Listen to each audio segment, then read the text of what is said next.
Okay, so this question is, would you describe American education as a type of cult? I'm a teacher and I love what I do, but I feel like sometimes the system exploits teachers and students, working outside paid hours, social pressure. It says stuff like no drinking, not wearing revealing outfits.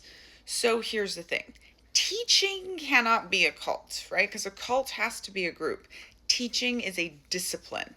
However, teaching is compared the most by far to the stuff that I talk about with cults, which tells me that there is a lot of coercive control in the way that we do education.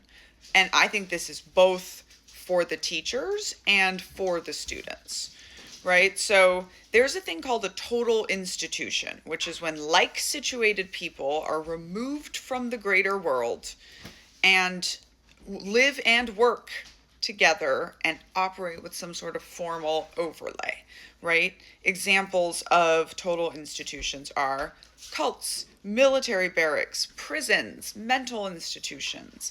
And I think that teaching, both in grade school, high school, and college, all have elements of total institution, of being removed from the world during the day, right?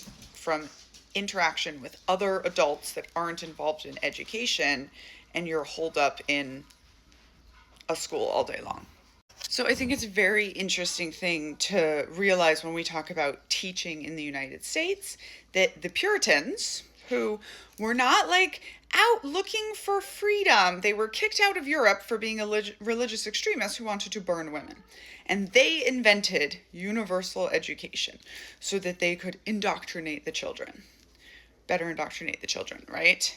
And education in America remains a thing that is intended to turn children into nice little factory workers, right? Show up, everything is done by rote and by what is called batch living, right? All the children doing the same thing all of the time. There's no uniqueness, there's no kind of like developing of your individual talents necessarily. The kids are all treated the same.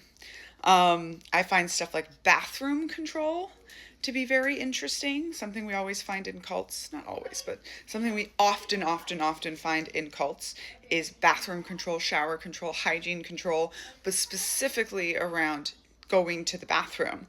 And this is very interesting because as soon as I bring this up, people are like, oh my gosh, teaching, right? The teachers themselves are isolated so much that they can barely get breaks to go to the bathroom to take care of their own health, right? And cults hate medical care, but also the control of the children.